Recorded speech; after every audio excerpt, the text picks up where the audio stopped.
En una isla cercada por la sal y el viento, donde la piedra y el silencio pesan tanto como las palabras, nació una niña que no debía escribir, no estaba previsto. No lo esperaba su familia, no lo deseaba su sociedad, no lo imaginaba siquiera el canon literario que estaba dominado por los hombres de esa Italia unificada. Pero ella lo hizo, y lo hizo con una fe secreta, casi religiosa, desde su rincón de Nuoro, esa ciudad escondida entre las montañas de Cerdeña, donde el tiempo parecía transcurrir al margen del siglo. Se llamaba Grazia. Fue simplemente la primera escritora italiana en recibir el Premio Nobel de Literatura, honor que todavía conserva. Ninguna otra italiana ha recibido este homenaje. Ella siempre escribió con tintero propio, con la modestia de lo hecho a mano y con la constancia callada de las mujeres que no piden permiso. Este episodio de Entre Letras es una travesía por su universo hecho de pecados, redenciones, ojos bajos y silencios largos. Una literatura atravesada por lo sagrado, lo rural, lo femenino, lo fatal. Nos adentramos en sus novelas como si recorriésemos los senderos de su isla, buscando señales en las piedras, en la mirada de un pastor, en la promesa de una tormenta. Porque Grazia Deledda, nuestra invitada hoy, no escribió desde la norma, escribió desde la raíz. Y ahí, en lo hondo, su voz sigue viva. Bienvenidos todos. Bienvenidos a Entre Letras, espacio para el arte en general y especialmente para el arte de la literatura y la poesía. Bienvenidos todos. Primero hablemos de las obras de la autora invitada hoy. Como dijimos antes, Grazia Deledda. Primera y única hasta ahora Premio Nobel de Literatura, mujer. Si no la conocemos, al hacer este recorrido por sus obras, la vamos a conocer. Y si la conocemos, recordaremos mientras conocemos otros aspectos de ella, quizás de su obra y de su vida. ¿Estás buscando inspiración para tu próxima lectura? Llegaste justo a tiempo, te estábamos esperando. ¡Adelante! Vamos a comenzar por Cenizas, un libro escrito en 1904. Es una de las novelas más conocidas y más recordadas de la autora.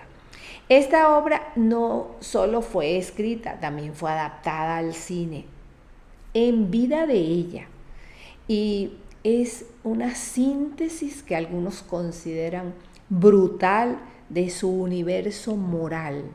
Madre soltera, hijo entregado, culpa social. Allí la autora plantea con una precisión demoledora los dilemas de las mujeres pobres que deben elegir entre el amor materno y el destino del hijo.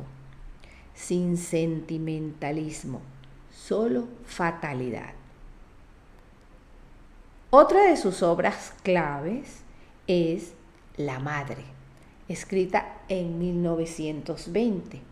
Allí el conflicto entre fe y deseo se encarna en un joven sacerdote que cae en la tentación y en la madre que presiente su ruina moral. El catolicismo aquí no es dogma, sino sombra, un personaje más que juzga sin hablar. La isla ya no es solo un escenario, es conciencia. Esta novela contiene algunos de los momentos más oscuros y silenciosos de la narrativa europea de entreguerras. Conserva para nosotros un valor incalculable como texto. Después viene una llamada Elías Portolú, que fue anterior, pero que nosotros la estamos nombrando, fue escrita en 1900. Gracia aquí trata uno de los triángulos más famosos. Un hombre sale de prisión, vuelve al pueblo, se enamora de la prometida de su hermano. La pasión está atravesada por la culpa y por una pregunta. ¿Puede alguien cambiar su destino? La respuesta en nuestra autora nunca es simple. Este relato es también un mapa emocional de su Cerdeña natal, entre el honor, la ley y la sangre. Más allá de sus tramas, lo que hace única a esta autora es su lenguaje. La frase corta, la imagen intensa, la espiritualidad que se filtra entre los actos cotidianos. Ella escribe con una economía lírica, que no es pobreza de recursos, sino intensidad. Como si cada palabra se hubiese ganado el derecho de estar allí. Ahora vamos con otro texto que se llama Cane al vento. Lo escribió en 1913. Ella es considerada por muchos, esa obra, Cane al vento, como la obra maestra de Gracia de Leda. Cane al vento es una profunda alegoría sobre el destino, la culpa que se hereda y la lenta decadencia de un mundo antiguo. Las protagonistas son las hermanas Pintor, mujeres aristócratas empobrecidas que viven aisladas en un pueblo sardo. El protagonista masculino, Efik, es su antiguo criado, devorado por la culpa y el deseo de redención. La novela está escrita con un lirismo contenido, cargado de símbolos como el viento, que arrasa y purifica, o las cañas que se doblan sin romperse. A través de estos personajes, de Leda construye un universo donde la religión, la tierra y el remordimiento se entrelazan para formar un destino que nadie puede evitar. Es una meditación sobre la ruina familiar, sobre la fe, sobre la obediencia y la libertad callada. De allí pasamos a otro libro titulado Cosima. Es una obra póstuma, 1937. Cosima es la obra más íntima de esta autora, publicada tras su muerte. Allí se narra la historia de una niña sardina que cree en un ambiente hostil a la imaginación, pero que encuentra en los libros y en la observación del mundo rural un camino hacia la libertad interior. Vamos a parar aquí un ratito para escuchar el primer tema musical de nuestro encuentro hoy.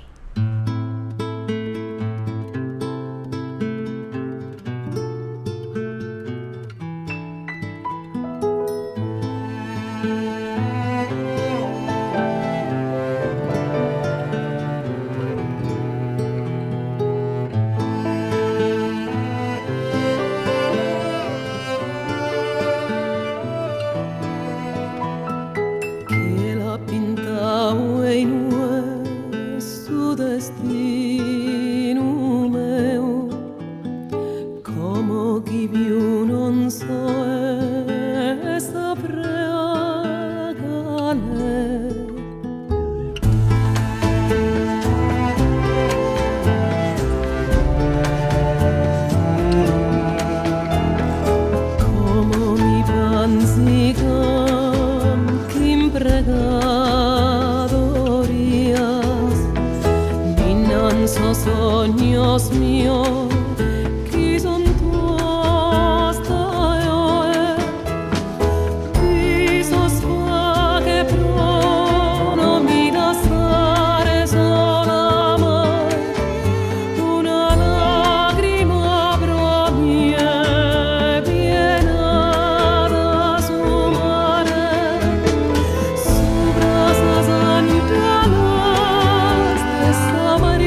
Entre Letras, sintonízanos y descubre salud y pasión por esos raros y queridos objetos que no se enchufan, los libros. Elías caminaba solo, sin saber si volvía o si huía. Las piedras bajo sus pies eran las mismas de su infancia, pero ahora pesaban más. Al fondo del valle, una luz encendida en la casa de su hermano lo acusaba como un ojo. Recordó las palabras de su madre: no todo lo que se desea debe cumplirse. Pero el deseo no era una decisión, era una sombra que lo arrastraba. Se detuvo frente al arroyo, vio el reflejo de su rostro y no lo reconoció. Había envejecido en un día. Es así como uno se convierte en otro, pensó. Un error basta para dejar de ser uno mismo. Y se sintió cansado, no del camino, de ser hombre. La madre. Entonces se acercó a la ventana y vio la noche. Una noche sin luna, pesada, tibia, como el aliento de una bestia dormida. Allá abajo, la montaña parecía respirar. Los árboles no se movían, pero todo vibraba. Sentía que no estaba sola, que algo inmenso y silencioso la miraba desde el monte. ¿Era Dios o era la culpa o era simplemente el peso de vivir. Y pensó, no importa lo que diga el mundo, lo que arde en el pecho no se apaga con palabras. Entonces rezó, pero no con los labios, sino con el cuerpo entero, como si la oración fuera un temblor, y comprendió que no había perdón, pero sí habría paz. Y eso bastaba. Cosima también es una novela inspirada directamente en la vida de la autora. El personaje de Cosima representa a todas las niñas que sin recursos, sin que la sociedad las impulsara, las motivara, las aceptara siquiera, descubren que la escritura puede ser una salvación. Y un homenaje a todas aquellas mujeres en que la escritura fue una forma de salvarse de ese entorno y que lo sigue siendo actualmente, pero que no pasaron a ser conocidas. Es un homenaje de la autora a esa mujer que escribe, a esa mujer que pinta, a esa mujer que es artista y lo hace por ninguna otra razón que por la expresión de su ser. Su voz narrativa en esta novela es cálida, es nostálgica, está llena de detalles del paisaje sardo y de la cotidianidad femenina. En sus páginas se funden el dolor de la adolescencia, la crítica al machismo silencioso, perenne, perseverante, presente permanentemente, y la exaltación a la vocación artística. Más que un testimonio, es un acto de afirmación. Yo existí, yo sentí, yo escribí. Es un gran libro. En lo personal es uno de nuestros favoritos. La Chiesa della Solitudine, escrita cuando ella ya padecía el cáncer que la llevó a la muerte. Este libro es una novela de recogimiento, de confesión, de silencio y de fe. La protagonista, María Concezione, vive una existencia marcada por una enfermedad incurable y por la incomprensión de quienes la rodean. La iglesia, del título Chiesa, no es solo un lugar físico, es símbolo del alma, de la espera, de la aceptación de lo inevitable. Allí nuestra autora describe con crudeza, con exaltación, con dulzura, sin adornos, mirando la enfermedad no como tragedia, sino como la revelación de lo esencial. Esta obra es una despedida serena donde la espiritualidad ya no es dogma, es búsqueda.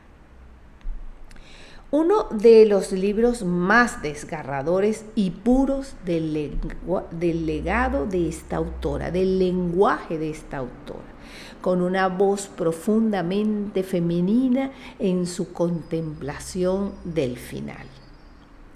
Hay otro libro que fue escrito en 1915, se llama Mariana Circa. Mariana representa la tensión entre el deber y el deseo, entre lo que se acepta socialmente y lo emocionalmente verdadero. Mariana es una mujer fuerte, rica, educada, pero insatisfecha. Se enamora de un antiguo pastor, Simón, cuyo carácter es libre, es salvaje, contrasta con la rigidez del entorno. La historia transcurre en un paisaje sardo implacable y está narrado con una intensidad de drama moral. Y aquí podemos entendernos en aquello de la terapia narrativa.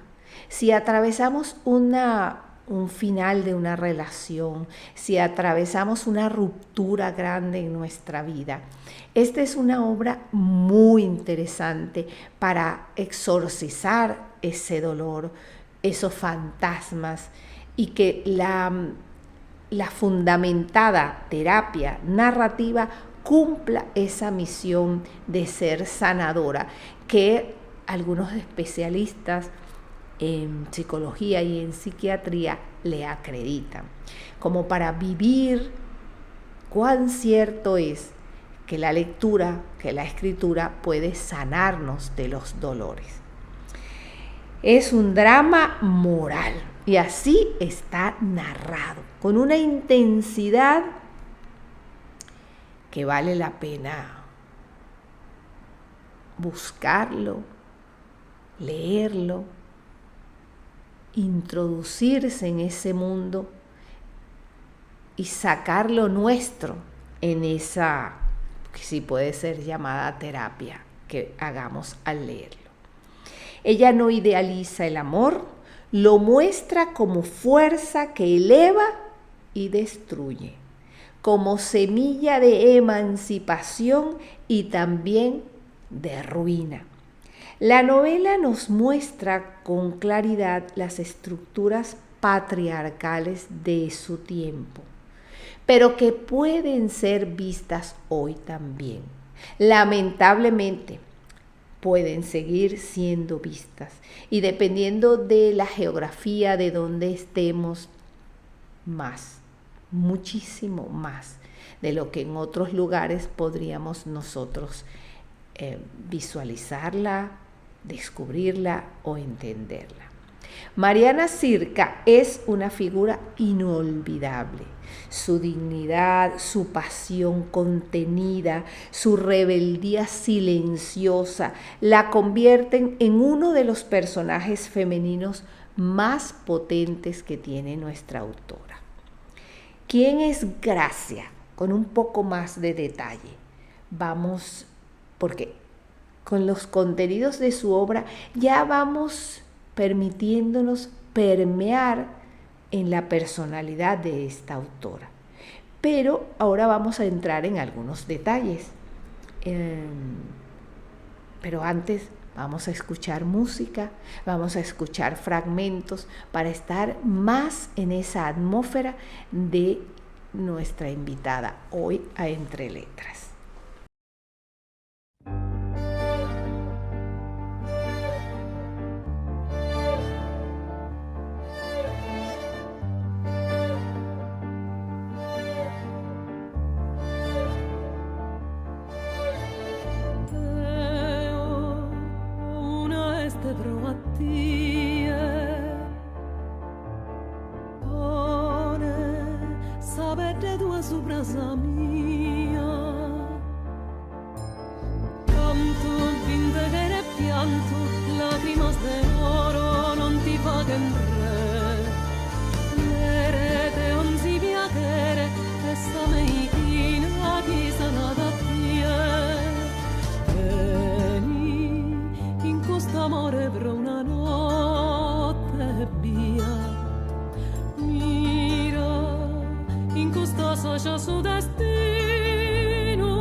Gente che anda de che non si può stare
brazos fiancos pintas, sonos de colores y manos en pez. Todas que nunca de annuda corren así frenos a sentidos míos. Pesa e non ti virme solo me in me. Ona, a questo tempo schino cuore spiuso. Passo di sizzo e spizzo e nasci da esas lanas tuo. E noi siamo Susano che la numeres de esa música.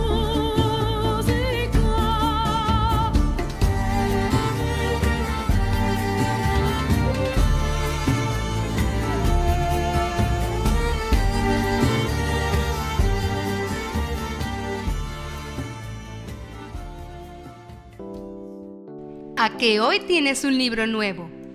Es que te resultará súper fácil.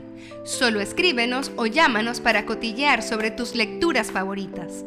¿Qué tienen de especial para ti? ¿Por qué podrían cautivarnos a nosotros? Solo con eso ya te pasamos un libro digital a tu móvil. O si lo tenemos en físico, vendrás a buscarlo. ¡Que suenen los teléfonos! Ella no lloró cuando lo vio partir, pero el pañuelo blanco se agitaba desde la ventana y temblaba como si supiera. Sabía que no volvería igual, que el hijo que se iba no era el mismo que regresaría, si regresaba. Se sentó en el umbral como hacían las viejas, a bordar con el sol sobre la espalda, y cosía como si remendara el destino. A cada puntada decía su nombre, como si así pudiera coserle el alma. Una vecina la saludó y ella sonrió, pero su sonrisa era de tierra seca, como la que se abre solo para dejar salir la grieta. Pensó que no era justo, que las madres no nacen para ver partir, sino para guardar. Pero el mundo nunca ha sido justo con quien espera. Cane al vento. Éfix miraba las cañas inclinarse ante el viento y pensaba: así somos nosotros. Nos doblamos, nos agitamos, pero no caemos. O caemos solo cuando ya no queda nada que perder. El jardín estaba en sombra, pero él veía claramente los rostros de sus señoras, envejecidos por el tiempo y la soledad. Sentía que el peso de la culpa era también una forma de estar vivo. El viento seguía soplando como si buscara respuestas entre las hojas. ¿Quién es Gracia entonces con un poco más de detalle? Gracia María Cosima Damiana de Ledda. Nació el 27 de septiembre de 1871 en Nuoro, una pequeña ciudad de la isla de Cerdeña. Su familia pertenecía a la burguesía local, pero su entorno era profundamente rural, marcado por tradiciones arcaicas y una religiosidad silenciosa. Fue precisamente este mundo cerrado el que despertó en ella una imaginación viva y una voluntad temprana de narrar lo que la rodeaba. Nunca asistió a la universidad. Su formación fue autodidacta, alimentada por lecturas dispersas que robaba entre las tareas domésticas. Recibió educación básica hasta los 11 años y luego fue instruida por un tutor particular, pero su verdadera escuela fue su lectura voraz: Balzac, Solá, Tolstoy. A escondidas empezó a escribir relatos que enviaba a revistas literarias con el seudónimo de Ilia o firmando simplemente Una joven sarda. En 1888, a los 17 años, publicó su primer cuento en una revista romana. El gesto fue considerado un escándalo. No solo por el contenido, que ya anticipaba los dilemas morales que recorrerían toda su obra, sino porque venía de una joven provinciana que osaba entrar en el mundo de las letras. Su madre le pidió que no continuara. Ella no obedeció. A los 25 años ya había publicado varias novelas y decidió trasladarse a Roma. Allí se casó con Palmiro Madesani, funcionario del Ministerio de Hacienda, quien no solo la respetó, la apoyó como escritora. A pesar del nuevo entorno urbano, Deleta nunca abandonó sus temas, la lengua interior y los fantasmas de su Cerdeña natal. Su biografía es una forma de resistencia silenciosa. Mujer, autodidacta, isleña, católica profunda, logró hacerse un lugar en el canon europeo sin renunciar a su voz ni a sus orígenes. Como ella misma dijo, he escrito siempre con el alma puesta en los ojos, viendo más que razonando. Una vez, cuando Gracia ya vivía en Roma y era reconocida en los círculos literarios, un joven crítico se le acercó para felicitarla.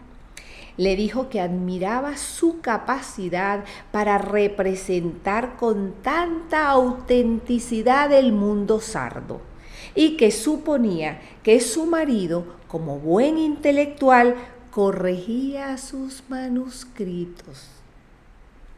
Ella lo miró con ternura y le respondió: mi marido solo corrige los recibos de la luz. En otra ocasión, una editorial le pidió que suavizara el tono moral de una de sus novelas. Le sugerían que hiciera menos evidente el castigo hacia la mujer adúltera, que diera un final más amable.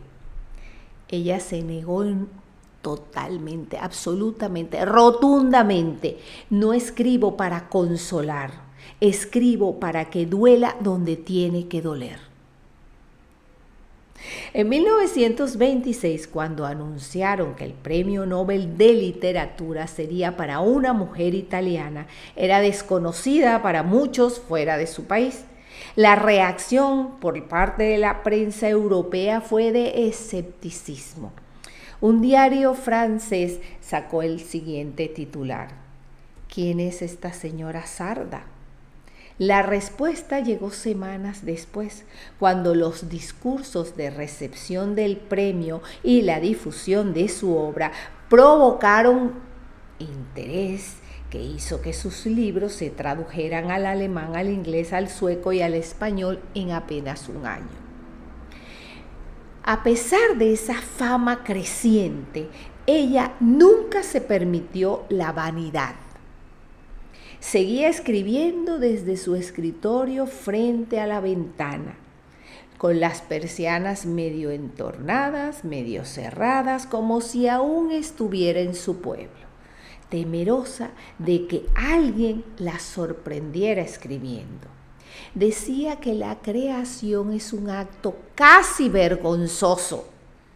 Es como llorar en público. Una de las anécdotas más tiernas que se tienen de Gracia fue contada por su hijo. Recordaba que su madre tenía la costumbre de leer en voz alta las páginas antes de darlas por terminadas, pero que no lo hacía para corregir el estilo ni el ritmo, sino para comprobar si lo escrito era digno de ser oído por los muertos. Cuando Deleta ganó el premio Nobel, se negó a dar entrevistas extensas. Alegó timidez, pero en realidad sentía que no tenía que explicar su obra con palabras. Ya dije lo que tenía que decir. No hace falta que hable de mi obra. Está escrito allí. Durante el viaje a Estocolmo para recibir el Nobel, se perdió. Cuando la encontraron en el hotel, vestía de forma modesta y sencilla, sin joyas, sin vestidos llamativos. Los periodistas la confundieron con el personal del mantenimiento. Ella no corrigió a nadie, solo subió a su habitación y escribió una carta a su hermana sobre la comedia de los trajes y los títulos. Una editora alemana, sorprendida por la profundidad espiritual de sus novelas, le preguntó si había estudiado teología. Ella respondió con una sonrisa: solo aprendí el catecismo y a observar a las mujeres de mi pueblo. En sus últimos años, ya enferma, escribía en la cama. Dictaba a su hijo o escribía lentamente a mano. Una mañana, al ver que le temblaba la mano, dijo: cuando ya no pueda escribir, que al menos me lean, con eso me basta. Vamos a hacer otro corte musical aquí y vamos a leer otro fragmento de esta obra, porque como antes compartimos fragmentos de su obra, nos permiten conocerla. Y cuando ya compartimos sus anécdotas, ya entramos a un mundo cónsono con una mujer rural que escribía en silencio, a la que no se le permitió lo que ahora es tan normal para nosotros, y que vale la pena tomarnos ese espacio mental para la reflexión, para la comparación, quizás para la alegría de vivir en otro tiempo, la tristeza de todas las mujeres que antes que nosotros han pasado por tantas luchas y que nos han dejado un legado, como en el caso de nuestra autora, sus libros.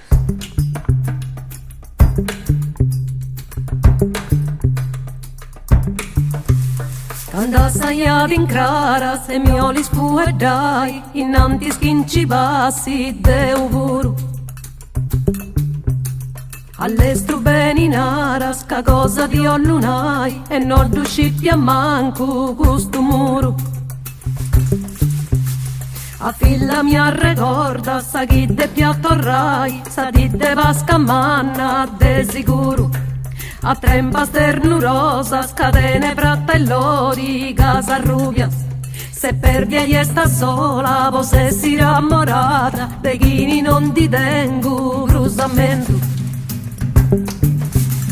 De uno che impagora, da beni strasulata, non dalla sa un coro e ni alento. Poi tanamta ancora, che non già più torrata, non c'è più una mamma, sentimento. E chi dannau, che penitenzia porta su peccau. E forse s'appartau a su mondo benendi, a essere hermosa questa creatura. Si da pu pregontau, a Deus puru pregendi, si deni neciscetti sa natura.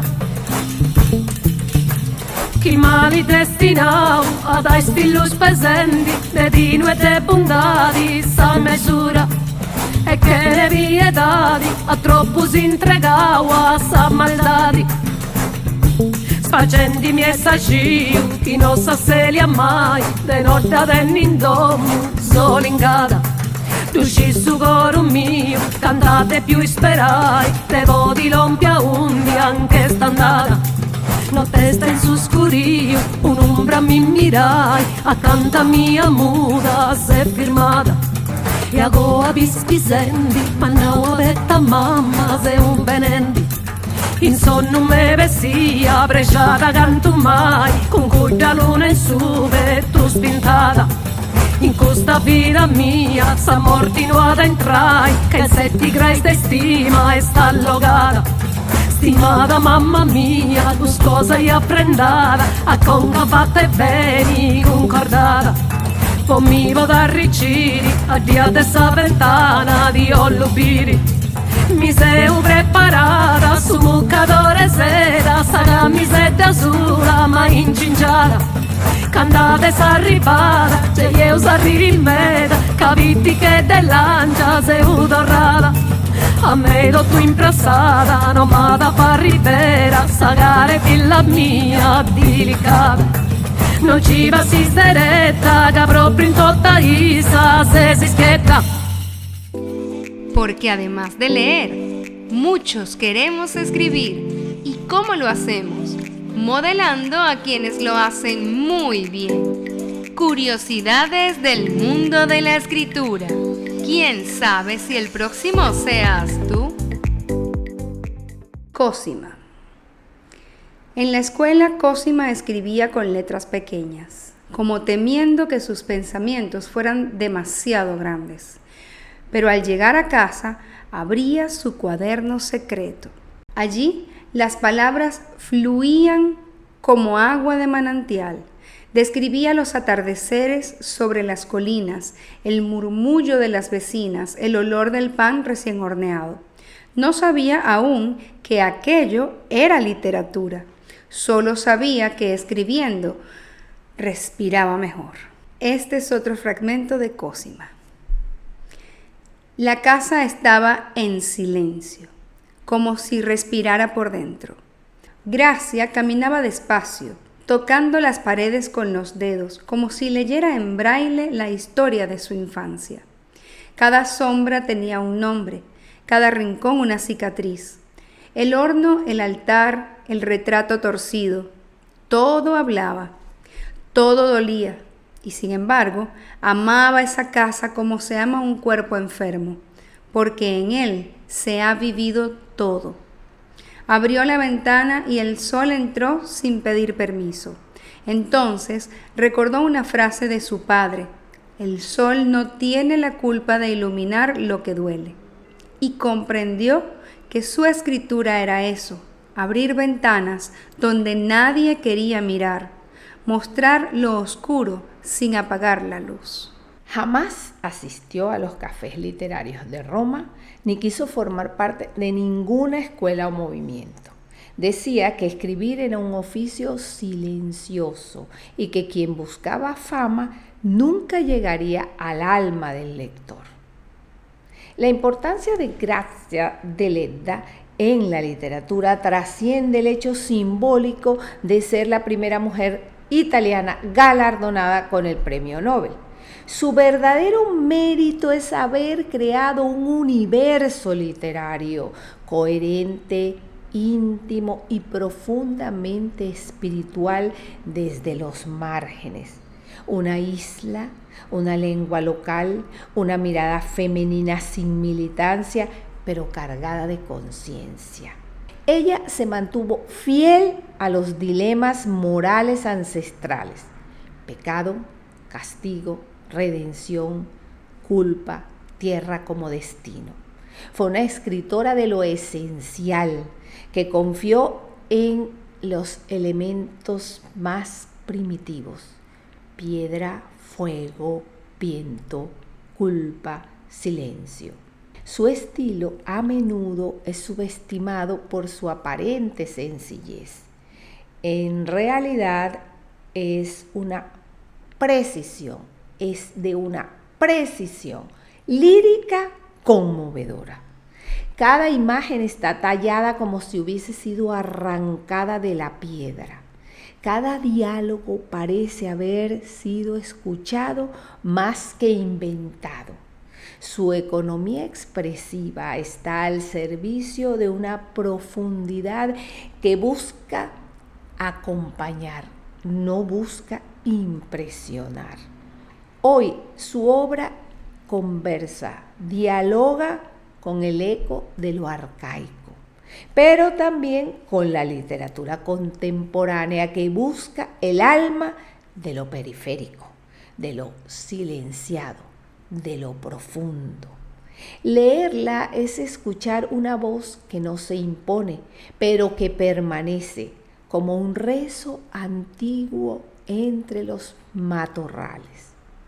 Fue una mujer nacida en una isla olvidada, sin acceso a estudios superiores y sin embargo logró convertirse en una voz imprescindible de la literatura europea.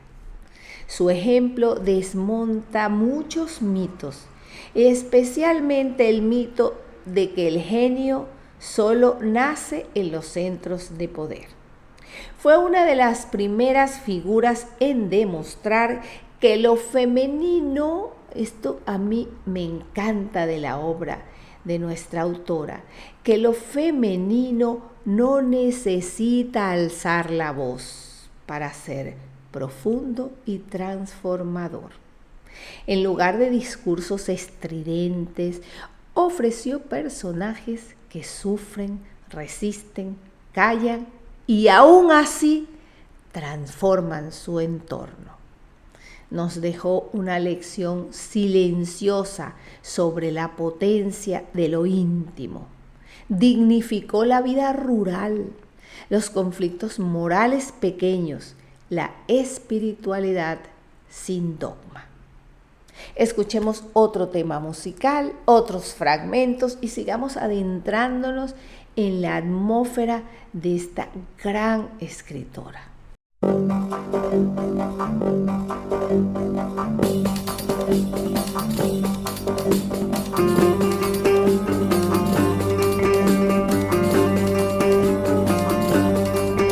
Aberen destis ventanas, ammiren destis banderas, e con fragos e friscura sulla dateras a esperas, arramada es doña arruga, de ispicua menta e floris, e de genti e de coloris, arribendes una riu. Nora, ni umbra ni agios, y ni ojos sentidos, ma gana estimai. Nora, con tuis cadenas, de vedras e de brata, pronta e pro andai.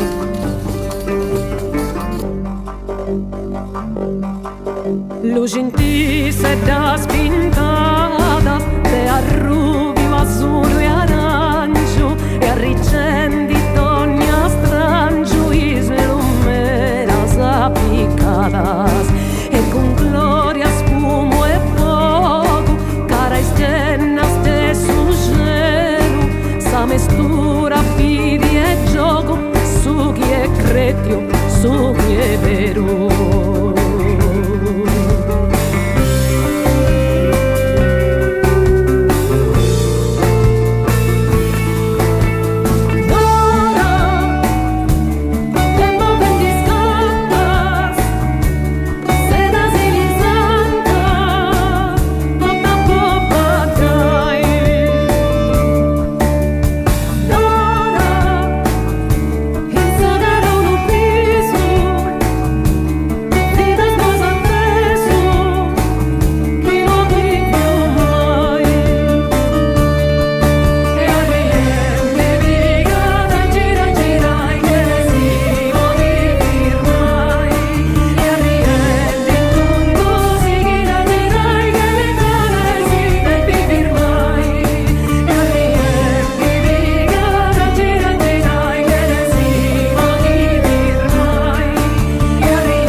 Mariana Shirka.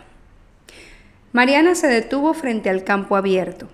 Era suyo, lo sabía, pero se sentía extranjera en esa tierra. Pensó en Simón, en su risa libre, en sus manos rudas. Y entonces comprendió que había amado no a un hombre, sino a la posibilidad de ser otra. Caminó descalza unos pasos, sintiendo el barro entre los dedos.